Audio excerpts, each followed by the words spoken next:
యేసుక్రీస్తు జననం గురించి వ్రాస్తూ ఉంటాడు. ఏమైనా యేసుక్రీస్తు జన విధానం ఎట్లనగా అని ప్రత్యేకించి ఆ మొదటి అధ్యాయంలో 18వ వచనంలో రాస్తూ ఉంటాడు.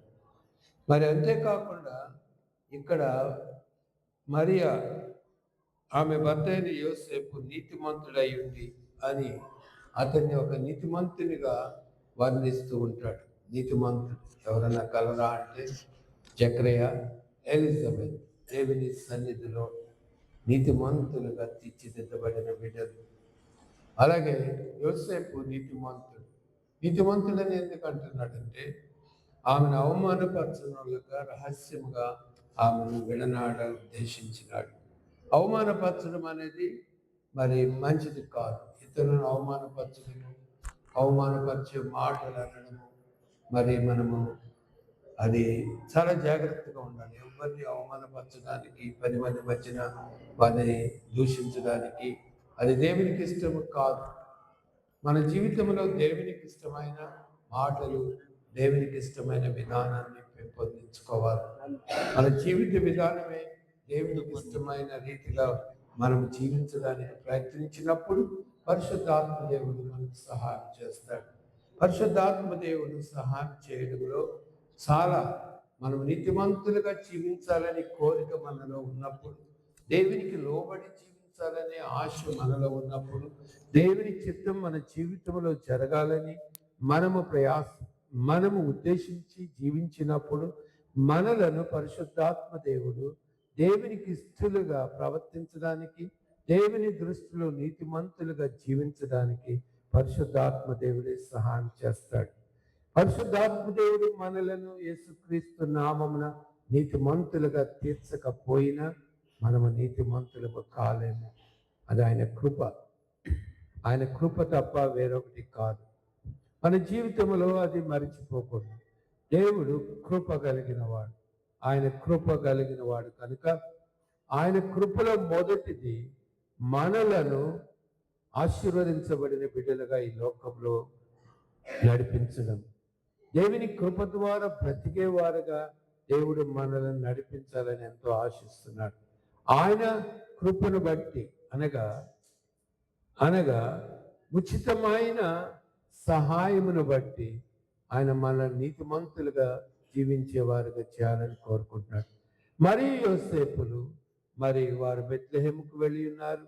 అక్కడ మరియ ఒక బిడ్డను భూమి మీదకు తీసుకుని వచ్చి ఉన్నది. తల్లి గర్భము నుండి భూమి మీదకు వచ్చినప్పుడు మహా గొప్ప వేడుకగా బెత్లెహేం అంతా అద్భుత శక్తితో నింపబడి ఉన్నది. దేవుడు వారిని కాపాడి ఉన్నాడు, భద్రపరిచి ఉన్నాడు. ఆ రాత్రి సమయమున మరియకు యేసయ్య ఎలాగ జన్మించి ఉన్నాడో, పుట్టి ఉన్నాడో వాళ్ళకే తెలియకుండా అంతా జరిగిపోయింది. బెత్లెహేము రావడం, సత్రంలో స్థలము లేకపోవడం, పశువుల పాకలో ఆ బిడ్డను కనడం, ఆ బిడ్డను పశువుల తొట్టిలో పొత్తిగుడ్డలతో చుట్టి పండుకోబెట్టడం, ఇది జరుగుతున్నప్పుడు యోసేపు మరియలు కలవరపడి ఉంటారు. ఏమిటిది? దేవుని వాక్ ప్రకారం జరుగుతుందా, లేక ఏదో సామాన్యంగా ముందుకు వెళ్ళిపోతుందా? ఆయన దావీదు సింహాసనమును దావీదు తండ్రి అయిన దేవుడు ఆయనకు దావీదు సింహాసనాన్ని అనుగ్రహిస్తాడని మరియతో దేవుని దూత చెప్పి ఉన్నది. దావీదు సింహాసనాన్ని పొందగోరు ఈ బిడ్డ బెత్లెహేములో పశువుల పాకలో జన్మించడమా? ఈ ప్రశ్న వారిలో ఉన్నప్పుడు గొర్రెల కాపర్లు వచ్చి చెప్తున్నారు, అమ్మా, మేము మా గొర్రెలు కాచుకుంటుండగా పరలోకం నుండి దేవదూత వచ్చి మా మధ్య నిలిచినది. మా ప్రాంతము అక్కడ ఉన్న మేము నిలబడిన స్థలమంతా దేవుని మహిమతో నిండిపోయినది. మేము భయపడాము, కానీ భయపడకుడి. ఇదిగో ప్రజలందరికీ కలగబో మహా సంతోషకరమైన శుభవర్తమానము నేను మీకు తెలియపరుస్తున్నా. నేడు దావీదు పట్టణమందు మీ కొరకు ఒక రక్షకుడు పుట్టి ఉన్నాడు. దానికి ఇదే నీకు ఆనవాలు. ఒక శిశువు పొత్తుగుడ్డలతో చుట్టబడి పశువుల తొట్టిలో పండుకొని ఉండటం మీరు చూచెదరని చెప్పగానే వారు ఎలాగో వెతికారో, ఎలాగో వచ్చారో, పశువుల పాక దగ్గరికి, పశువుల తొట్టిలో పొత్తుగుడ్డలతో చుట్టబడిన ఆ బిడ్డను ఎలాగూ కనుగొన్నారో అలాగూ దావీదేమి లూకా ఏమీ రాయలే, కానీ కనుగొన్నారంట. కనుగొన్నారు. ఈ వర్తమానం చెప్తున్నారు. పరలోక సైన్య సమూహము గొప్ప ప్రతిగానములు చేయొచ్చు దేవుని స్తుతించి ఉన్నారు. సర్వోన్నతమైన స్థలములో దేవునికి మహిమయు తనకిష్టులైన ప్రజలకు భూమి మీద సమాధానము కలుగునుగా. కానీ గొప్ప పాట, గొప్ప ఘనమైన క్యారల్స్ సంగీతంతో దేవుని మహిమపరిచారు. మేము ఆశ్చర్యపోయాం. మేము ఎలాగ విన్నామో మాకే తెలియదు, కానీ మేము గ్రహించి ఉన్నాము. ఒక అద్భుతం జరుగుతుంది భూమి మీద. ఒక పరిశుద్ధుడు, ఘనమైన దేవుని కుమారుడు, లేక దేవుడే భూమి మీదకి వచ్చి ఉంటాడు అని మేము గ్రహించి వచ్చి అని చెప్తున్నారట యోసేపు మరి. చెప్తున్నప్పుడు వారు చాలా సంతోషించి ఉన్నారు. చాలా సంతోషించి ఉన్నారు. అవును, దేవుని దూత వారికి కనబడ్డది. స్వప్నమందు యోసేపు కనబడినతో మాట్లాడినది. అలాగే మరియకు దేవుని దూత గాబ్రియేలు దూత వచ్చి మరి ప్రత్యేకముగా చెప్పి ఉన్నది. ఈ రీతిగా దేవుని దూత చెప్పినప్పుడు ఈ మాటలన్నీ జ్ఞాపకం చేసుకుంటూ వారు మౌనముగా ఉండిపోయారు. కొంతకాలం మౌనంగా ఉండిపోయారు. కొన్ని రోజులు బెత్లెహేములో ఒక ఇల్లు అద్దెకు తీసుకొని ఉండి ఉంటారు. ఇదంతా జరిగినప్పుడు ఒక మహా గొప్ప కార్యం ఇంకొకటి జరుగుతుంది. అది ఏమిటంటే, తూర్పు దేశపు జ్ఞానులు యెరూషలేమునకు వచ్చి ఉన్నారు. తూర్పు దేశపు జ్ఞానులు యెరూషలేముకు వచ్చి హేరోదు మహాసభలో ప్రవేశించి ఉన్నారు. వారికి అనుమతి ఇచ్చి ఉంటారు. వారు అంత దూరంలో వచ్చిన తర్వాత వీరైతే యెరూషలేములో ఒక ఇంటిలో కొంతకాలం ఉండి వారికి అనుమతి వచ్చిన తరువాత హేరోదు రాజు యొక్క సభలోనికి ప్రవేశిస్తున్నారు. సభలోనికి వస్తున్నారు. వాళ్ళు ఏదో దూరం నుండి వచ్చారు కనుక మరి మన ఇంటి దగ్గర మనం ఎవరో దూరం నుండి వచ్చారట అని ఒక్కొక్కసారి భోజనం చేస్తున్నప్పుడు భోజనం అలాగ ఆఫ్ చేసి వెళ్ళి వారిని పలకరిస్తూ ఉంటాం. అనేక సార్లు నాకు జరుగుతూ ఉంటుంది. ఎవరో వచ్చారంటే కూర్చున్నారు పెద్దవారు, మేము మీతో మాట్లాడాలనుకుంటే త్వరగా వెళ్ళి వాళ్ళని పలకరించి పంపేయాలని నేను అనుకుంటూ ఉంటాను. అలాగూ ఆ రోజుల్లో హేరోదు వీరికి ప్రవేశం ఇచ్చి ఉండడు. వీరు కనిపెట్టవలసి వచ్చింది కొంత రోజులు. ఆ తరువాత సభ నిర్వహించే రోజున ఈ జ్ఞానులు అనుమతితో లోపలికి వస్తున్నారు. లోపలికి వచ్చినప్పుడు ఏమి అని వారిని ప్రశ్నిస్తున్నాడు. దేనికి వచ్చారు మీరు? ఏమిటి కారణం అని తాను అనుకోవచ్చు. నన్ను గనపరచడానికి వచ్చారేమో. అవును కదా, నేను 40 సంవత్సరాలు కష్టపడి ఒక మందిరాన్ని కట్టాను. ఈ మందిరము చూడడానికి వచ్చారేమో. అంతేకాదు, మందిరం కడుతున్నాను అని చెప్పి వచ్చిన డబ్బులతో నేను ఒక పెద్ద ప్యాలెస్ భవనం కట్టుకున్నాను. ముందు భవనం కట్టుకొని తర్వాత మందిరాన్ని పూర్తి చేశాను. మందిరం కడుతున్నానని ఇంకా యెరూషలేము అంతా అనేకమైన భవనాలతో నింపాను. 40 సంవత్సరాలు మందిరం కడుతున్నానని చెప్పి నేను పరిపాలన ఉన్నంత కాలము మందిరం పూర్తి అవ్వకుండా చేసి మిగతా భవనాలన్నీ కట్టుకున్నాను అని మనసులో కొంచెం భయపడి ఉంటాడు. ఒకవేళ ఈ జ్ఞానులు నన్ను గద్దించడానికి వచ్చారేమో అని, ఒకవేళ ఈ జ్ఞానులు నన్ను పూజించడానికి వచ్చారేమో, ఎంత గొప్ప దేవాలయం చూడడానికని తన మనసులో ఏయో అనుకొని ఉండవచ్చు. చివరికి వారు లోపలికి వచ్చి చెప్తున్నారు, అయ్యా, మేము తూర్పు దేశంలో ఒక నక్షత్రాన్ని చూచాం. ఆకాశంలో ఒక నక్షత్రం, ఇది అద్భుతమైన రీతిలో కనబడింది మాకు. ఇది యథావిధిగా మరి ప్రతిరోజు కనబడి రాత్రులు కనబడే నక్షత్రము లేక పగలు మేము దాని యొక్క నక్షత్రముల యొక్క ఉనికిని చూడగలిగే యంత్రాంగంతో చూచిన నక్షత్రము కాదు. ఇది ప్రత్యేకించబడి ఈ మధ్యనే మాకు కనబడింది. మేము దాన్ని తర్కించి దాన్ని కనుగొన్నప్పుడు ఎక్కడో యూదా ప్రాంతములో మహానుభావుడు జన్మించి ఉన్నాడు. అతని సింహాసనము అంతము లేనిదై ఉంటుందని ఈ నక్షత్రం ద్వారా మేము గమనిస్తున్నాం. ఆయన ఒక మహా గొప్ప రాజ్యాన్ని స్థాపిస్తాడని, ఆ రాజ్యము నీతితో మరి ప్రేమతో, ఆ రాజ్యము నీతితో ప్రేమతో న్యాయంతో కృపతో నింపబడి ప్రజలు సంతోషిస్తారని, ప్రజల్లో ఒక అద్భుతమైన మనసు కలిగిన వారై ఈ రాజ్యంలో జీవిస్తారని మేము గ్రహిస్తున్నాం. ఈ నక్షత్రం సామాన్యమైన నక్షత్రము కాదు. కాగా ఈ రాజును మేము పూజింపవచ్చుతుంది. ఈ రాజును పూజింపవచ్చుతుంది. ఈ రాజు యూదా ప్రాంతంలో, యూదా దేశంలో మరి ప్రత్యేకంగా ఇజ్రాయేలీల యొక్క లేక యూదుల యొక్క రక్షణ కొరకు వచ్చి ఉన్నాడని మేము చూస్తూ ఉన్నాం. అంటే ఆ రోజుల్లో రక్షణ అంటే ఏమిటి? మొదట బానిసత్వం నుండి విడుదల పొందడం. ఆ రోజుల్లో ఇజ్రాయేలు రోమా ప్రభుత్వము యొక్క పరిపాలనలో ఉండడం ద్వారా యూదులు అనగా ఇజ్రాయేలీలు బానిసలు, రోమీలకు బానిసలు. వారికి ఒక మందిరం ఉన్నది.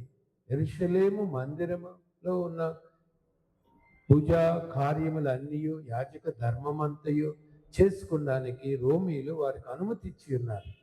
రోమీలు పూజిస్తున్న దేవుణ్ణే మీరు పూజించాలని వారు అనలే. దేవుణ్ణే పూజించాలి, మా దేవుణ్ణే పూజించాలి, మా నక్షత్రాలనే పూజించాలి, మేము పూజిస్తున్న అశ్వినిని లేకపోతే ఇంకొక నక్షత్రాన్ని మీరు పూజించాలని వారు అనలే. యూదులకు మేము ఒక రకమైన స్వాతంత్రం ఇస్తున్నాం. వారి మతాన్ని వారు ఆచరించుకోవచ్చు. వారి దేవాలయ కార్యాలన్నీ యాజక ధర్మంతయు మోషే ధర్మశాస్త్రం ప్రకారం వారు నిర్వహించుకోవచ్చని వారికి స్వాతంత్రం ఇచ్చారు. అంతేకాకుండా రోమీయులు ఇజ్రాయేలీలు ఎక్కడ ఉన్నా వారి యొక్క సమాజ మందిరములో వారి యొక్క ప్రార్థనలు, వారి యొక్క విశ్వాసాన్ని కాపాడుకోవడానికి స్వాతంత్రం ఇచ్చారు. కానీ రోమా చట్ట ప్రకారమే జీవించాలి. రోమీయులు ఆ ప్రభుత్వం యొక్క చట్టం ఏం చెప్తుందో దాని ప్రకారమే వారు రోమా చట్టానికి లోబడి ఉండాలి అని ఒక నియమం అక్కడ కలదు. ఆ నియమం ప్రకారం యెరూషలేములో ప్రధాన యాజకులు, శాస్త్రులు, పరిసయ్యులు వారి కార్యకలాపాలన్నీ నిర్వహిస్తూ ఉన్నారు. అటువంటి పరిస్థితుల్లో మరి జ్ఞానులు వచ్చి హెరోదు రాజు యెరూషలేములో మహాహెరోద్ అని పిలువబడుతుంది. హెరోద్ ది గ్రేట్ అని పిలువబడుతున్నారు. అలెగ్జాండర్ ది గ్రేట్ అని పిలువబడ్డాడు అలెగ్జాండర్. అలాగే హెరోదును మహారాజు అని పిలిచారు. ఎందుకంటే యూదా ప్రాంతము, ఇజ్రాయెల్ ప్రాంతం అంతయు ఒక రాజ్యముగా తీర్చిదిద్ది యూదులకు అనగా ఇజ్రాయేలులందరికీ అతని మీద గౌరవం పెరిగడానికి యెరూషలేములో ఒక గొప్ప మందిరాన్ని కట్టాడు. చాలా గొప్ప మందిరం. నిజానికి చెప్పాలంటే ఆ మందిరము ఓ రాజైన సొలొమోను మహారాజు కట్టిన మందిరం కన్నా వైభవంగా ఉంటుందని కొందరు అంటూ ఉంటారు. కానీ సొలొమోను రాజు 1000 సంవత్సరాల క్రితం కట్టి ఉన్నాడు కనుక ఆ 1000 సంవత్సరాల క్రితము పూర్వం కట్టిన మందిరము 1000 సంవత్సరాల తరువాత హెరోదు కట్టిన మందిరానికి ప్రత్యేకముగా ఉంటుంది. సొలొమోను రాజు కట్టించిన మందిరానికి ఒక ప్రత్యేకత ఉన్నది. ఎందుకంటే ఆ రోజుల్లో ఉన్న ఆ టెక్నాలజీ జ్ఞానము ఉన్న నైపుణ్యత ప్రకారము ఆ మందిరము సొలొమోను రాజు కట్టించి ఉన్నాడు. కానీ అది పడగొట్టబడింది. అది పడగొట్టబడిన తర్వాత ఇజ్రాయేలీలకు నెహెమ్యా వచ్చి ఒక చిన్న మందిరాన్ని ఏర్పరిచి ఉన్నాడు. ఎజ్రా మొదలు పెట్టాడు. నెహెమ్యా ఆ యెరూషలేము చుట్టూ గోడలు కట్టించి ఉన్నాడు. యెరూషలేము చుట్టూ గోడలు కట్టించున్నాడు. ఆయనను ఈ మందిరము కూడా పతనం అయిపోయింది. ఈ నెహెమ్యా కట్టించిన గోడలు ఏమీ లేవు అక్కడ. ఎందుకంటే గ్రీకు దేశస్తులు వచ్చి యెరూషలేమును పడగొట్టి ఉన్నారు, రోమీయులు వచ్చి పడగొట్టి ఉన్నారు, దేవుని మందిరమును కూడా వారు పడగొట్టి ఉన్నారు. ఇప్పుడు హెరోద్ అనే రాజు తాను ఒక మహారాజుగా యెరూషలేమును పరిపాలిస్తున్నప్పుడు యూదుల యొక్క మన్నాను పొందడానికి కోరికను కలిగి వారు ఈయనకు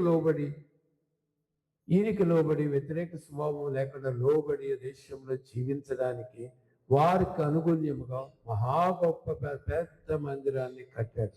చాలా అనేక దేశాల నుంచి, మరి ఇథియోపియా నుండి, చాలా దూరం నుండి, మరి అంతేకాకుండా గ్రీకు దేశస్తులు అనేకులు వచ్చి మరి ఆ మందిరం చూడడానికి వచ్చేవారు.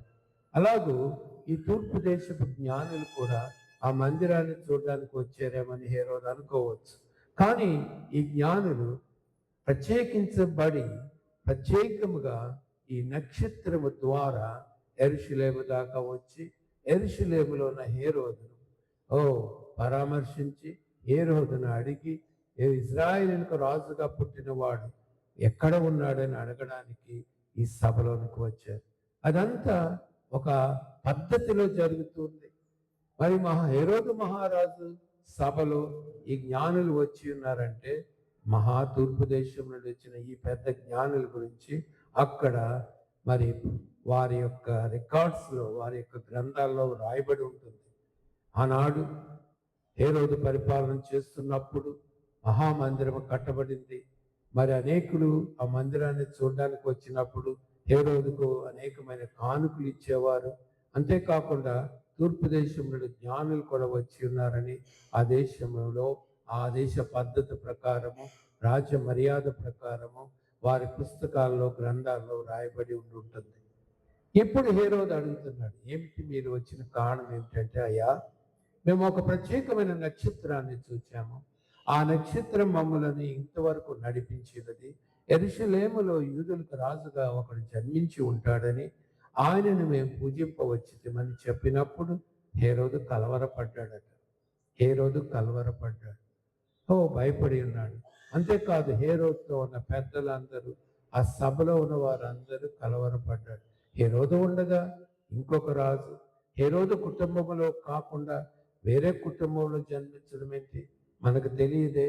హేరోదుకు ఎవరు బిడ్డలు పుట్టలేదు. ఇప్పుడు ఆయనకు చాలా మంది బిడ్డలు ఉన్నారు, చాలా మంది భార్యలు ఉన్నారు, చాలా మంది పెద్ద కుటుంబం ఇది.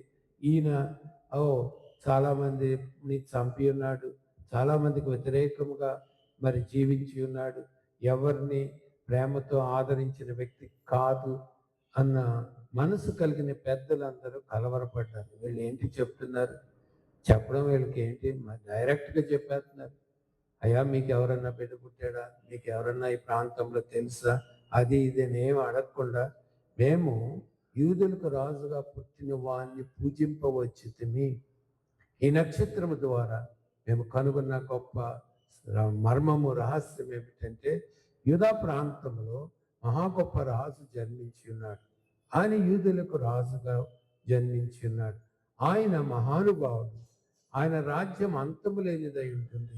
దావీదు సింహాసనాన్ని ఒకవేళ ఆయన దేవుడు ఆయనకు అనుగ్రహిస్తాడేమో అని ఈ వివరాలన్నీ చెప్తూ నిజానికి ఒక మాటతో చెప్పరు కదా. జ్ఞానులు వచ్చి రాజు సభలో ఉన్నప్పుడు అనేకమైన మాటలు చెప్పుంటారు.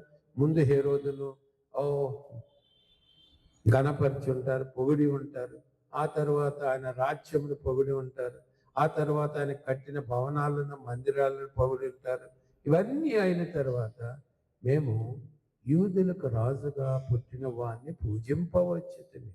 ఈ మాటతోటి ఆ సభ అంతా భయపడిపోయిందంట. ఎందుకంటే హేరోదు సామాన్యుడు కాదు, భయంకరమైన వ్యక్తి. తన భార్యల్ని చంపాడు, తన బిడ్డల్ని చంపాడు, తన రాజ్యాన్ని మరి తనని చంపేసి ఆ రాజ్యాన్ని తీసుకుంటారేమో అని అనుమానంతో అనేక మందిని చంపాడు. ఈ మహాక్రూరుడు ముందు యూదులకు రాజుగా పుట్టిన వాడు ఎక్కడని అడిగినప్పుడు ఏమైపోతుందో ఇప్పుడు అని చుట్టూ ఉన్న వారు భయపడ్డారు. ఆయన కూడా కలవరపడ్డాడు. చూడండి, ఒక రాజుకు సువార్తను బోధించడానికి దేవుడు తూర్పు దేశపు జ్ఞానులను తీసుకుని వచ్చి ఆ రాజ్యసభలో సువార్తను బోధిస్తున్నాడు. దేవునికి స్తోత్రం. ఎంత గొప్ప మర్మంతో కూడిందో. దేవుని కార్యాలు అద్భుతంగా ఉంటాయి. ఆ బెత్లెహేములో ఉన్న గొర్రెల కాపర్లకు దేవుని యొక్క మహిమ ద్వారా వర్తమానము తెలియపరచబడింది. ఒక అద్భుతమైన మహిమ దేవుని దూత ముందుగా రావడం వల్ల ఆ దేవుని దూత ద్వారా, గాబ్రియేలు దూత కావచ్చు, వేరే దూత కావచ్చు, దేవుని మహిమ వచ్చి గొర్రెల కాపర్లకు ఆ వర్తమానము చెప్పి ఉన్నారు. ఇప్పుడు జ్ఞానులు వచ్చి హేరోదు రాజు మహాభవనములో ఆయన సభలో అందరూ పెద్దలు కూర్చున్నప్పుడు యేసయ్య పుట్టి ఉన్నాడు, యూదులకు రాజుగా ఒకడు జన్మించి ఉన్నాడని వర్తమానము వీరి ద్వారా హేరోదుకు తెలియపరుస్తున్నాడు. ఇది సువార్త అనుకుంటే అది సువార్త. ఇది నాకు మంచిది కాదు అనుకుంటే అది మంచిది కాదు. మనం సువార్తను వింటున్నాం, దేవుని వాక్యాన్ని వింటున్నాం, దేవుని యొక్క వాగ్దానాన్ని వింటున్నాం. నేను మీతో ఉన్నాను, నేను మిమ్మల్ని విడువను, ఎడబాయను, నా కృప మీ వెనుక నుండి నా కృప మిమ్మల్ని వెంటాడుతున్నదని దేవుని వర్తమానం మనకు వచ్చినప్పుడు అనేక సార్లు మనం నమ్మం. అవునులే, ఈ మాట పాస్టర్ గారు లేక ఈ మాట చాలాసార్లు బైబిల్లో చదివాను, పాస్టర్ గారి ద్వారా విన్నాను. అంతేకాదు ప్రతి మీటింగ్లో నేను నిన్ను విడువను, ఎడబాయను అని ఎప్పుడు చెప్తూనే ఉంటారు. ఇంకా చెప్తారు, భయపడకు, బైబిల్లో కొన్ని వందల సార్లు రాయబడ్డది, రోజుకు ఒకసారి సరిపడం, భయపడకని మాట రాయబడ్డది, 365 సార్లు కన్నా ఎక్కువ రాయబడ్డది అని చెప్తూనే ఉంటారు కదా అని మనం అనుకొని చెవులు పెట్టి వెళ్ళిపోతూ ఉంటాం. మన కష్టాలు వచ్చినప్పుడు, మనము కలవరపడినప్పుడు, మనము భయపడినప్పుడు మనము దేవునికి దూరం అయిపోతూ ఉంటాం. ఇక్కడ హేరోదు మందిరం కట్టించాడు, కానీ ఆ మందిరము దేవుని నామును కనపరచడానికని, దేవుని సన్నిధి తన రాజ్యములో ఉండాలని, తన సభలో ఉండాలని ఉద్దేశం అతనికి ఉండకపోవచ్చు. ఒకవేళ ఉందేమో. ఇప్పుడు ఈ వర్తమానం ద్వారా కలవరపడుతున్నాడు, కానీ నా సభలోనికి దేవుని సన్నిధి వచ్చినదని ఆలోచన అతనికి రాలేదు. దేవుని సన్నిధి దేవుని మందిరంలోనే ఉంటుంది, కానీ నా ఇంటిలో ఎందుకు ఉంటుంది అని అనుకోవచ్చు. దేవుని సన్నిధి, దేవుని మహిమ దేవుని మందిరంలో ఉంటుంది. లేకపోతే ఎక్కడన్నా మహాసభలు జరుగుతున్నప్పుడు అక్కడ ఉంటుంది, కానీ నా ఇంటిలోనికి, నా భవనంలోనికి, నా మందిరంలోనికి, నా సభలోనికి ఎందుకు వస్తుంది? రాదు. ఇది సువార్త కాదనుకున్నాడు. అయినను మరి ముందు తెలుసుకోవాలి కదా ఆయన ఎక్కడ జన్మించి ఉంటాడో అని శాస్త్రులను, పరిసయ్యులను, పెద్దలను అందరిని పిలిచి, మరి ఆ రోజునే పిలిచాడు లేకపోతే మరుసటి రోజున పిలిచాడో మనకు తెలియదు, సమయం కావాలి కదా. అందరిని పిలిచి వారిని అడుగుతున్నాడు, యూదులకు రాజుగా ఎవరన్నా పుట్టి ఉంటారా? ఎక్కడ పుట్టి ఉంటారు? ఒకవేళ పుడితే ఎక్కడ పుట్టి ఉంటారు అని వారిని ప్రశ్నిస్తారు. ఇప్పుడు ఈ వర్తమానం హేరోదుకు మాత్రమే కాదు, యాజకులకు వెళుతుంది. హేరోదుకు మాత్రమే కాదు, పరిసయ్యులకు వెళుతుంది. పరిసయ్యులకు మాత్రమే కాదు, శాస్త్రులకు వెళుతుంది. శాస్త్రులకు మాత్రమే కాదు, యెరూషలేములో ఉన్న పెద్దలందరికీ వెళుతుంది. వీరందరూ పిలువబడ్డారు. దేవుని యొక్క కార్యములు వేరు వేరుగా ఉంటుంది. నీకైతే ఎలాగో దేవుని వర్తమానం వచ్చి ఉంటుందో నాకు తెలియదు, కానీ దేవుని వర్తమానం అందరికీ వస్తూ ఉంటుంది. ఈ రోజుల్లో సర్వలోకములు, సర్వ సృష్టికి ఆయన రాజ్య సువార్త ప్రకటించబడాలి. ఆయన రాజ్య సువార్త ప్రకటించబడాలి. నేను యవన కాలంలో ఈ మాట సర్వలోకానికి వెళ్ళి సర్వ సృష్టికి నా రాజ్య సువార్తను ప్రకటించుడని ప్రభువైన యేసుక్రీస్తు వారి శిష్యులకు ఆజ్ఞాపించినప్పుడు, సర్వలోకానికి సృష్టికి యేసే దేవుడని, ఆయన సర్వశక్తి కలిగిన దేవుని కుమారుడని, ఆయన మన కొరకు కల్వరిలో తన రక్తము కార్చి మరణించి సమాధి చేయబడి మూడవ దినాన్ని తిరిగి లేచి ఉన్నాడని వర్తమానము అందరికీ ఎలాగ తెలుస్తుంది? తెలియదే. ఎలాగ తెలుస్తుంది? ఎంతమందిని, ఎన్ని లక్షల మందిని పంపితే అవుతుంది అని నేను కుర్రవాడిగా ఆలోచించి ఉన్నాను. ఆ రోజుల్లో మహా గొప్ప మరి సువార్థికుడు బిల్లీ గ్రహాం గారు ప్రపంచమంతా వర్తమానం పంపాలంటే ఇన్ని లక్షల మంది సేవకులకు మనకు కావాలని ఒక లెక్క వేసి ఆమ్స్టర్డామ్లో ఒక పెద్ద కాన్ఫరెన్స్ పెట్టాడు. అలాగ అనేక మందికి మరి సువార్తను బోధించే ప్రత్యేకమైన ట్రైనింగ్ బైబిల్ స్కూల్స్ పెట్టాలని ఆశించి ఉన్నాడు. కానీ ఎంతవరకు నెరవేరిందో నాకు తెలియదు. అయితే చాలా మట్టుకు అనేక మంది దేవుని సువార్త సర్వలోకానికి తెలియపరచాలని ప్రయత్నం చేస్తూ ఉన్నారు. ఇంకా ప్రయత్నం చేస్తున్నారు, ఇంకా కష్టపడుతున్నారు. ఇప్పుడు ఒక పద్ధతి వచ్చింది. మనం చేతిలో ఉన్న ఈ సెల్ ఫోన్ కానీ, మన దగ్గర ఉన్న ల్యాప్టాప్ కానీ, దాని ద్వారా కూడా మనము సువార్తను వినవచ్చు. ఎక్కడో అడవిలో ఉన్న వారి దగ్గర కూడా ఈ సెల్ ఫోన్ ఉంది. ఈ సెల్ ఫోన్ ద్వారా అనేక మంది దేవుని వర్తమానము తెలియపరుస్తున్నారు. దేవుని వర్తమానం తెలియపరుస్తుంది. యేసే అన్నాడు, సర్వ సృష్టికి ఈ నా రాజ్య సువార్తను ప్రకటించండి. మీరు నా పరిశుద్ధాత్మ మీ మీదకు వచ్చినప్పుడు యెరూషలేములోను యూదయ సమరయ ప్రాంతంలో భూదిగాంతముల వరకు మీరు నాకు సాక్షులై ఉంటారని దేవుని వాగ్దానము ప్రభువైన యేసుక్రీస్తు వారు తన శిష్యుల పట్ల ఆయన వారికి తెలియపరిచి అనుగ్రహించి ఆరోహణమై వెళ్ళిపోయాడు. మీరు సర్వ సృష్టికి భూదిగాంతముల వరకు సువార్తను బోధిస్తారు. ఈ రాజ్య సువార్తను బోధిస్తారు. ఎప్పుడు? పరిశుద్ధాత్మ దేవుడు మీ మీదకు వచ్చినప్పుడు. పరిశుద్ధాత్మ దేవుడు మీ మీదకు వచ్చినప్పుడు ఆయన మిమ్మల్ని శక్తితో బలంతో నింపుతాడు.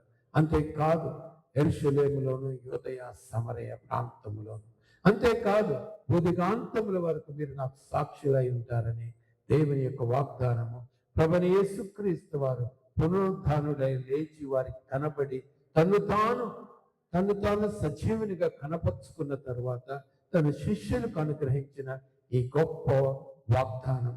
ఈ వాగ్దానం 2000 సంవత్సరాలు అయిపోయింది. వారు విని, దేవుని సువార్త సర్వలోకానికి ప్రకటించబడుతుంది. ఇంకనూ ఎక్కడన్నా ప్రజలు ఉన్నారేమో, ఇక్కను ఎక్కడైనా ఏదన్నా భూదిగాంతముల వరకు దేవుని సువార్త ప్రకటించబడాలి కదా, కొంతమంది ఇంకా వినలేదేమో అని దేవుడు ఇప్పుడు ఈ యొక్క టెక్నాలజీని వాడుకుంటున్నాడు. ఏమని?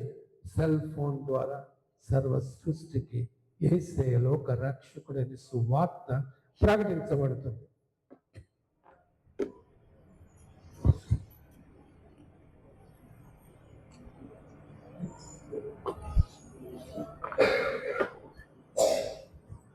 సువార్త సర్వలోకానికి ప్రకటించబడుతుంది.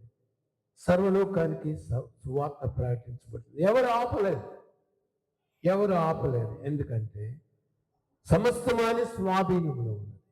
మానవుడు కలుగు చేసిన యంత్రాంగంలో, మానవుడు కలుగు చేసిన ఈ టెక్నాలజీలో అంతా దేవుని యొక్క స్వాధీనంలో ఉన్నది. ఆ స్వాధీనం ఒక్కొక్కసారి సాతాను మనలను దీని ద్వారా దేవుని నుండి దూరపరచవచ్చు. ఈ సెల్ ఫోన్ ద్వారా, ఇందులో ఉన్న అనేకమైన చెడ్డ ఇన్ఫర్మేషన్ ద్వారా మనలను దేవునికి దూరపరచవచ్చు. అంతేకాకుండా ఇది చూస్తూ దేవుని యొక్క సువార్తను నిర్లక్ష్యం చేయవచ్చు. అంతేకాకుండా దీని వలన మనం ఇంకొకటి అనుకొని మనము ఆదివారం ఆరాధనకి రావడం మానేయచ్చు, ఆయన స్తుతించడం మర్చిపోవచ్చు. అలాగ జరుగుతూనే ఉంటుంది. ఒకళ్ళు భయపడుతున్నారు, ఇంకొకళ్ళు దేవాలయంలో హెరోదు సభలోనికి వచ్చి ఆ గ్రంథాలన్నీ చూసి తెరుస్తున్నారు, వెతుకుతున్నారు. చివరికి ఒక మాట చెప్తున్నారు, అవును తన ప్రజలను పరిపాలించు రాజు రాబోతున్నాడని ఇక్కడ వ్రాయబడి ఉన్నది. యూదా బెత్లెహేమా, నువ్వు చిన్న గ్రామమే, కానీ నా ప్రజలను పరిపాలించు రాజు నీలో నుండి వచ్చు. ఇప్పుడు వారు రకరకాలుగా ఆలోచించవచ్చు. బెత్లెహేము నుండి దావీదు వచ్చి ఉన్నాడు కదా, ఇజ్రాయిల్ను పరిపాలించి ఉన్నాడు కదా, ఒకవేళ ఈ వాక్యం నెరవేరిపోయిందేమో, ఇది ఇంకా అవుట్డేటెడ్ అని కొంతమంది అనొచ్చు. కాదు, ఇప్పుడు ఒక నక్షత్రము ప్రత్యేకంగా కనబడి ఉన్నది. ఈ జ్ఞానులు ఇక్కడికి వచ్చి ఉన్నారు, ఈ జ్ఞానులు మనతో మాట్లాడుతున్నారు. ఇప్పుడు ఈ సమయంలో ప్రత్యేకంగా కొన్ని రోజుల క్రితము ఈ జ్ఞానులకి నక్షత్రము కనబడింది కనుక ఆ నక్షత్రము కనబడిన సమయాన్ని యూదులకు రాజు జన్మించి ఉంటాడు, పుట్టి ఉంటాడు. ఆ రాజును పూజింప మీరు చాలా దూరం నుండి వచ్చి ఉన్నారు కనుక ఇది ఎప్పుడు జరిగినది. ఇప్పుడు ఇజ్రాయేలీలను బానిసత్వం నుండి విడుదల చేయడానికి ఒక రాజు జన్మించి ఉండవచ్చు. దేవునికి స్తోత్రం, హల్లెలూయా అని కొందరు అనుకొని ఉండవచ్చు. ఏది ఏమైనా రాజు అని హేరోదు ఇచ్చిన ఆజ్ఞ ప్రకారం పరిసయ్యులు, శాస్త్రులు, పట్టణ పెద్దలు అందరూ వచ్చి ఆయనతో పాటు కొంచెం కలవరపడ్డారు. ఏం పర్వాలేదయ్యా, నువ్వు రాజుగా కొంతకాలం ఉంటావులే, ఏం భయపడకు, నువ్వు మందిరం కట్టావు కదా, దేవుడు నీకు దీర్ఘాయుష్యం ఇస్తాడు, ఏమి లేదు, నీ తర్వాత నీ పిల్లలే రాజుగా ఉంటారు అని కొంతమంది చెప్పొచ్చు. ఇప్పుడు హేరోదు భయపడతాడు, ఎప్పుడు నా సింహాసనము నేను ఈ సింహాసనం నుండి ఎప్పుడు దిగిపోతానా? ఇప్పుడు ఇంకొకళ్ళు ఎవరన్నా వచ్చి నా సింహాసనం మీద కూర్చుంటారా? ఈ రాజు వచ్చి నా సింహాసనాన్నే కావాలంటాడేమో. ఒకవేళ నేను కట్టాను కదా మందిరాన్ని, యెరూషలేము అంతా చాలా ఘనమైన మందిరాలతో కట్టేశాను, పెద్ద పెద్ద మందిరాలు కట్టాను. ఇన్ని కట్టిన తర్వాత ఇప్పుడు ఇంకొక రాజు వచ్చి నన్ను దింపేసి ఆయన రాజుగా ఉంటే నా సింహాసనం ఎత్తుకుపోతే నేనేమైపోవాలనుకొని ఆయన భయపడుతుంటుంటే పొగిడే వాళ్ళు పొగుడుతున్నారు భయపడొద్దని. ఇప్పుడు చెప్తున్నారు, ఏమీ లేదయ్యా, యూదా బెత్లెహేమా, యూదా ప్రధానుల్లో నువ్వు ఎంత మాత్రము అల్పమైన దానివి కాదు. నా ప్రజలను పరిపాలించు రాజు నీలో నుండి వస్తాడు, బెత్లెహేంలో పుట్టుంటాడు అని ఒక మాట చెప్పేటప్పటికి అంత సైలెన్స్ అయిపోయింది. సభ అంతా ఎవరు మాట్లాడతారు, ఎవరు గట్టిగా మూసుకున్నారు. ఎవరు ఏం చెప్పాలో తెలియదు. అక్కడ నిలబడ్డది జ్ఞానులు. అక్కడ జ్ఞానుల దగ్గర చేతిలో బంగారం ఉంది, ఇంకోరి చేతిలో పోవడం ఉంది, ఇంకోరి చేతిలో సాంబ్రాణి ఉంది. ఇదంతా చూస్తుంటే పెద్ద పెద్ద సూచనలు కనబడుతున్నాయి. ఆకాశంలో నక్షత్రం అట, ఈ సూచనలు కాదని వాడేవాడు అని అందరూ సైలెన్స్ అయిపోయారు. ఇప్పుడు హేరోదు గొప్ప తెలివైనడు వాళ్ళగా నటన చేస్తున్నాడు. మొదట భయపడ్డాడు. భయపడ్డ వాళ్ళు అందరూ నాట్యం చేస్తారు, భయపడ్డ వాళ్ళు అందరూ నాటకం ఆడతారు. ఇది వాస్తవం. ఎప్పటి నుంచి? యెరూషలేము కాలం నుంచి, 2000 సంవత్సరాల నుంచి. అని మీరు క్రిస్మస్ నాటకేస్తే మీరు భయపడ్డారని నేను అనుకోను, క్షమించండి. ఎక్కడ పడితే అక్కడ ఈ రోజుల్లో మరి ఏ రోజుని తప్పకుండా స్టేజ్ మీద కూర్చోబెడతారు. అది మన చిన్నపిల్లలు, మనం యవనస్తులు చేసే ఈ పండగ అది ఒక భాగం. కానీ మనం జీవితంలో కూడా మనసులో భయం ఉంటుంది. బయటికి మట్టుకు మేకపోతే గంభీరం చూపిస్తూ ఉంటాం.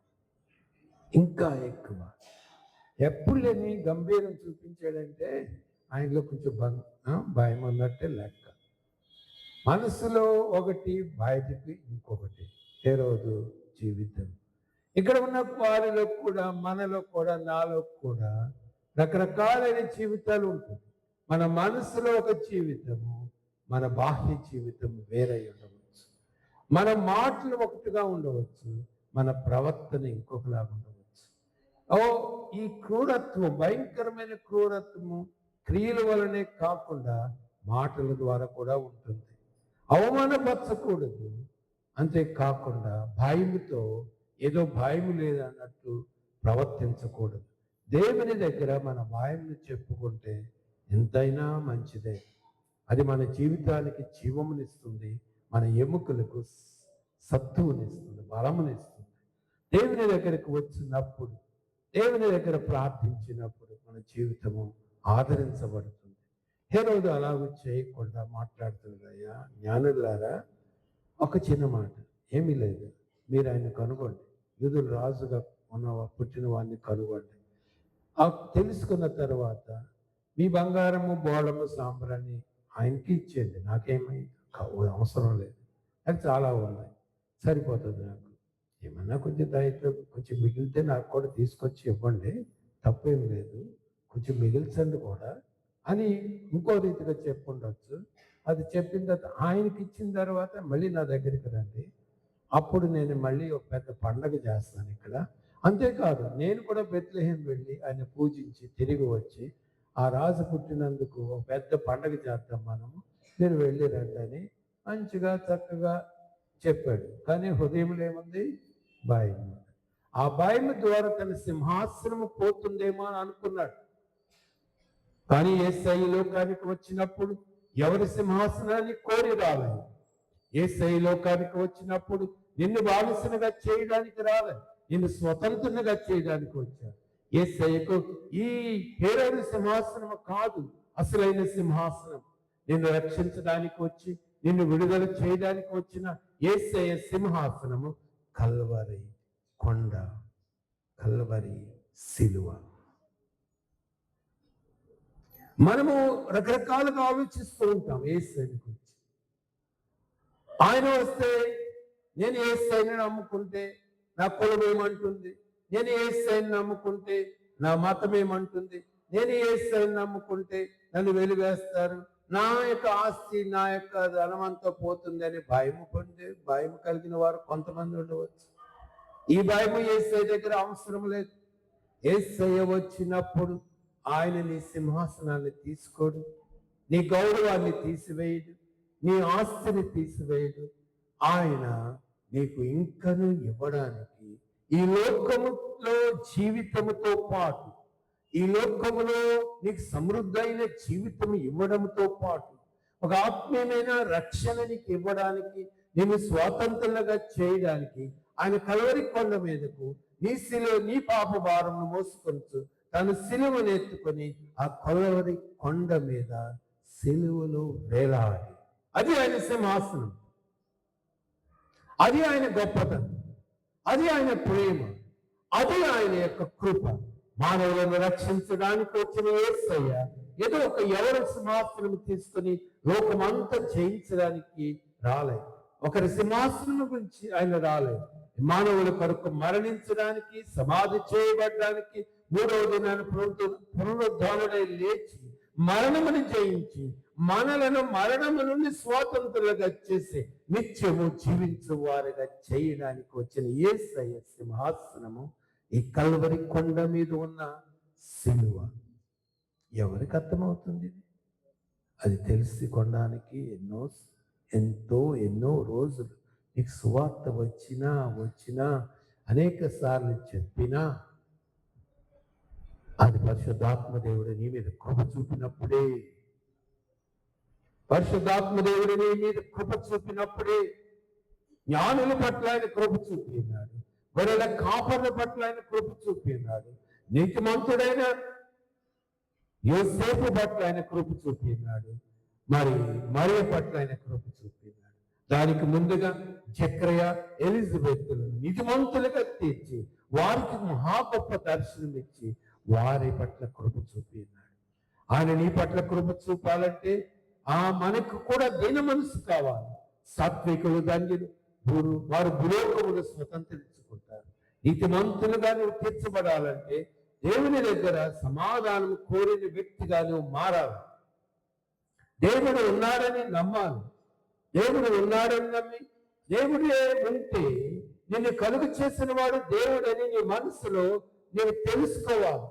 తెలుసుకున్నప్పుడు ప్రార్థిస్తే ఆయన నీ పట్ల కృప చూపుతాడు. నీ మనసులో ప్రభువా నన్ను కరుణించు, నన్ను క్షమించు అని ఒక మాట చెప్తే, నీ మనసులో నమ్మి నీ నోటితో ఒప్పుకున్న ఎడల నువ్వు రక్షించబడతావు. దేవుని వాక్యం ఎంత గంభీరంగా మనకు తెలియపరచబడుతుందో. ఆయన వాగ్దానం నమ్మిన వారు జ్ఞానులు.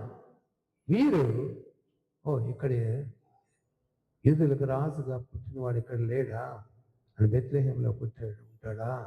అయితే మేము బెత్లెహేం వెళ్తాం. పట్టుదల. అయితే మేము బెత్లెహేం వెళ్తాం. ఇదిగో బంగారం పోవడం సామ్రాణి యూదా రాజా, నువ్వు ఎలాగే వెళ్ళాలనుకున్నావు కదా, నీ ప్రజలను పంపు, బెత్లెహేంలో వాళ్ళు కనుగొంటారు, వెళ్ళి ఇచ్చేసిరా, మేము చాలా దూర ప్రయాణం చేసి వచ్చాం, మేము తిరిగి వెళ్ళిపోతామని అనలే. We want to see him. ఆయన గొప్ప కార్యములు చూడాలి. ఆయన దర్శనము కలిగిన వారమై ఉండాలి. ఆయన మమ్మల్ని ఇక్కడికి నడిపించిన వాడు చివరకు బెత్లెహేం వరకు కూడా నడిపిస్తాడు. మేము వెతుకుతామని బయలుదేరాం. ఇక్కడ చదివిన వాళ్ళు ఉన్నారు కదా, శాస్త్రులు, పరిసయ్యులు, ప్రధానులు, యాజకులు. చెప్పవలసింది ఏదో చెప్పేశాం. నిజంగా బెత్లెహేంలో పుట్టుంటే ఎప్పుడోకప్పుడు బయటపడతాడులే, అప్పుడు వెళదాం. ఎప్పుడోకప్పుడు యెరూషలేము వస్తాడులే, ఆయన రాజు కదా, ఎక్కడ పుడతానేంటి, ఏదో రోజునే యెరూషలేము వస్తాడు, అప్పుడు ఆయనతో మాట్లాడదాం, అప్పుడు ఆయన్ని పూజిద్దాం అని అప్పుడు అని అనుకున్న ఈ ప్రజలు నిర్లక్ష్యం. జాగ్రత్త. దేవుడు మనతో మాట్లాడినప్పుడు, దేవుని యొక్క కృప మన మీదకు వచ్చిందని మనం గ్రహించినప్పుడు నిర్లక్ష్య స్వభావం భయంకరమైనది. నిజంగా యేసయ్య యెరూషలేము వచ్చినప్పుడు వారు ఏమన్నారు? నువ్వు దేవుని కుమారుడువా, దేవుని దగ్గర నుండి వచ్చావా? మేము నమ్మం. దేవుని వాక్యమును నమ్మలేదు. దేవుని వాక్యమును చదివి వినిపించారు. ఇతరులకు చెప్పారు, బెత్లెహేములో పుట్టుంటాడే వెళ్ళండి. కానీ వీరే ఒక నిర్లక్ష్య స్వభావం. జాగ్రత్త, ఆత్మీయమైన నిర్లక్ష్యము. రక్షణ నీ దగ్గరికి వచ్చినప్పుడు నిర్లక్షించిన ఏడల భయంకరంగా ఉంటుంది.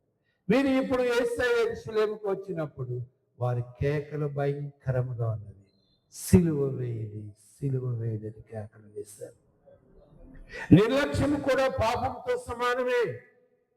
హేరోదు ఎలాగైతే బెత్లెహేములో జన్మించాడని తెలుసుకొని 2 సంవత్సరాలు వయస్సులో, దానికి కిందకున్న వయస్సులో ఉన్న బిడ్డలను ఎలాగైతే చంపి ఉన్నాడో, మరణముకు కారణమై క్రూరుడిగా ప్రవర్తించి ఉన్నాడో, ఈ నిర్లక్ష్యంతో ఉన్న ఈ ప్రజలు, ప్రధాన యాజకులు, శాస్త్రులు, పరిసయ్యులు, యెరూషలేములో ఉన్న ప్రజలందరినీ పోగు చేసి పిలాతు ముందు ఒక కేక వినిపిస్తున్నారు. భయంకరమైన కేక. ఆయనకు సిలువేయడని కేక వినిపించారే తప్ప ఆయనకు లోబడి ఆయనను పూజించలేదు. ఎక్కడో తూర్పు దేశపు జ్ఞానులు వచ్చి ఆయన పూజింపబెట్టారే తప్ప వారు గ్రంథాలు చదివారు. వీరు శాస్త్రులు, పరిసయ్యులు కూడా గ్రంథాలు చదివారు. ఆ జ్ఞానులు చదివిన గ్రంథంలో యూదుల రాజు బెత్లెహేములో జన్మిస్తాడు, యూదుల రాజు యూదా ప్రాంతంలో జన్మిస్తాడని విన్నప్పుడు యూదా ప్రాంతం అంతా వెతకడానికి వచ్చారు. యూదా ప్రాంతంలో బ్రతుకుతున్న ప్రధాన యాజకులు, శాస్త్రులు, పరిసయ్యులు ఆ గ్రంథము చూచి బెత్లెహేమని స్పష్టంగా చదివిన తరువాత కూడా బెత్లెహేము వెళ్ళలే. నీ జీవితం ఎలాగున్నది? నా జీవితం ఎలాగున్నది? మన జీవితం ఎలాగున్నది? ఒకవేళ మనము దేవునికి వ్యతిరేకంగా నిర్లక్ష్యంగా ఉన్నామేమో. ప్రభువైన యేసుక్రీస్తు వారు కలవరి దినాల్లో తన ప్రజల మీద, సర్వ శరీరుల మీద తన ఆత్మను కుమ్మరిస్తానని వాగ్దానం చేస్తే, ఆ వాగ్దానము చేతబట్టుకొని ప్రభువా నీ ఆత్మతో నన్ను నింపు, పరిశుద్ధ ఆత్మతో నన్ను నడిపించు, నీకు సాక్షిగా చేయమని మనము ప్రార్థన చేయము. ప్రజలందరూ ప్రార్థన చేస్తున్నప్పుడు పరిశుద్ధాత్మ దేవుడు అక్కడ పని చేస్తూ ఉంటాడు. ప్రార్థన కూటాలకు రమ్మంటే చలి ఎక్కువ, ప్రార్థన కూటాలకు రమ్మంటే ఎప్పుడో మహాసభ పెడితే వెళదాం, ప్రార్థన కూటాలకు రమ్మంటే ఆదివారం వెళ్తున్నాం కదా, మరి ప్రార్థన కూటానికి ఎందుకు? నిర్లక్ష్య స్వభావము. జాగ్రత్త, నీ జీవితం నిర్లక్ష్యంతో నింపబడితే హేరోదుతో సమానమే. హేరోదు తండ్రి బిడ్డను చంపారు. ప్రధాన యాజకులు, శాస్త్రులు, పరిసయ్యులు యేసయ్యనే సిలువ వేశారు. ఎవరిలో ఎవరి వారము మనం. మరియ కృప పొందింది, యోసేపు విశ్వసించాడు.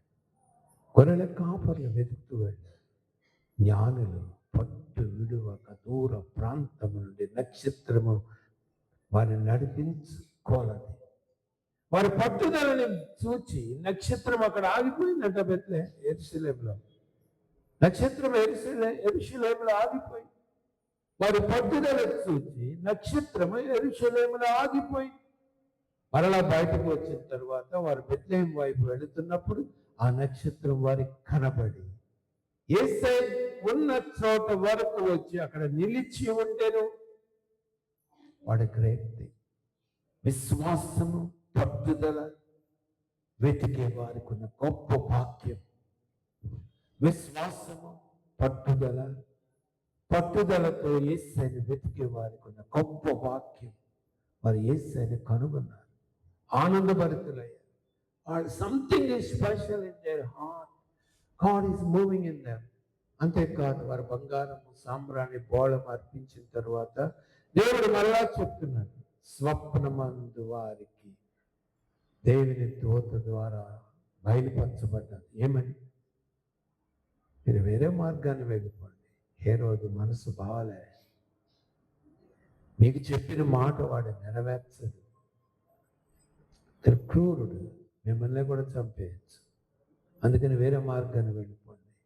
ఆ యేసయ్యను వెతుకుతూ వచ్చిన వీరిని యేసయ్యే కాపాడుచు తిరిగి వారి గృహాలను క్షేమముగా పంపుతున్నాడు. వారు వేరే మార్గమున వారు వచ్చిన స్థలాలకు తిరిగి వెళ్ళిపోయారు.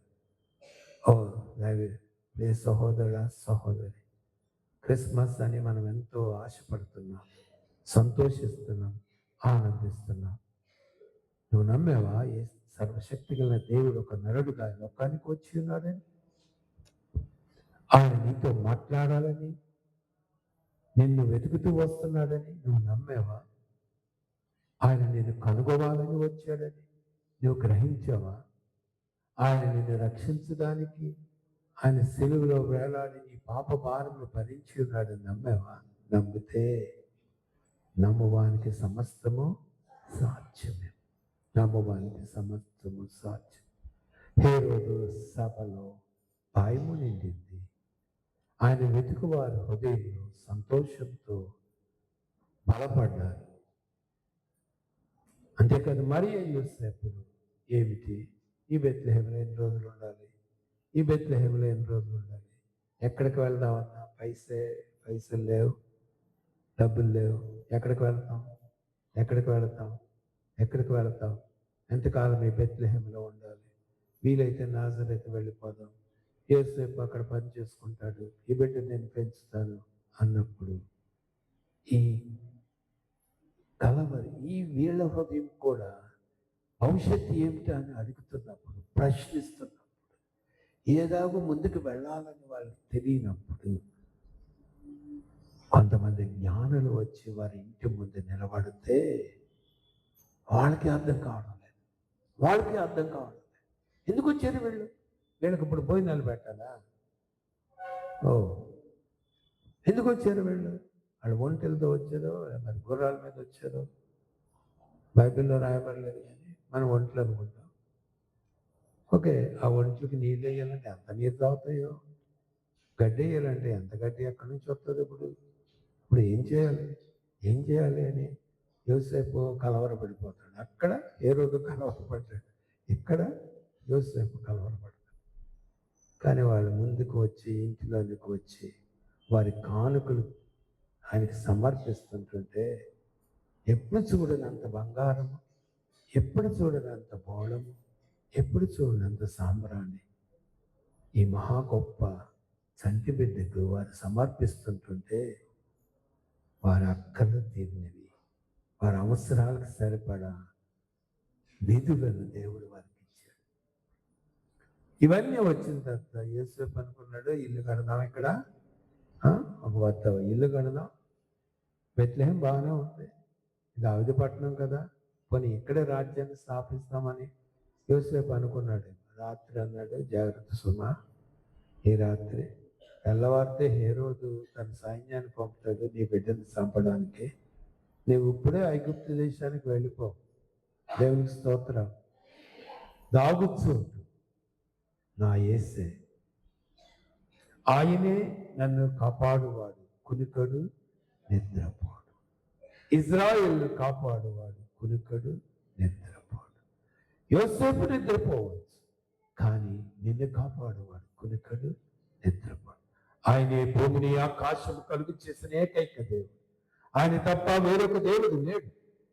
ఆయన ఈ లోకానికి నరుడుగా వచ్చినప్పుడు నిన్ను సాధనముగా వాడుకున్న ఈ పరిశుద్ధాత్మ దేవుడు నిన్ను కాపాడువాడు, కునుకడు నిద్రపోడు. నిన్ను సువార్త కొరకు పిలిచితే నిన్ను కాపాడువాడు, కునుకడు నిద్రపోడు.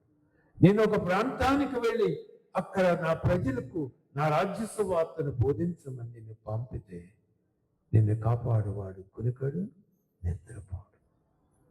ఈ ప్రభువైన యేసు క్రీస్తు వారు జన్మించినప్పుడు ఈ యేసయ్యే యోసేపు మరియలను కాపాడుచున్నాడు. దేవునికి స్తోత్రం.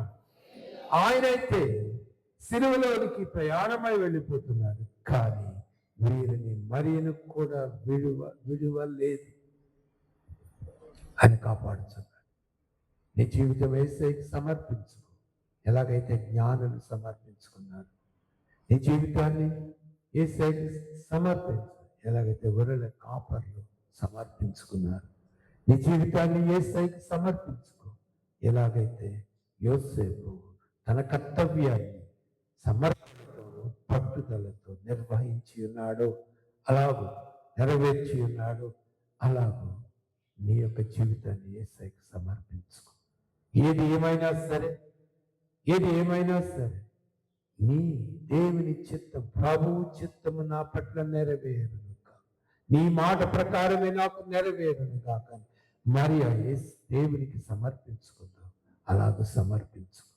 నిన్ను కాపాడువాడు కొనుకడు, నిద్రపోడు. ఆయనే భూమిని ఆకాశమును కలుగు చేసిన ఏకైక దేవుడు, పరిశుద్ధాత్మ దేవుడు. ప్రార్థన చేస్తాం. ప్రార్థన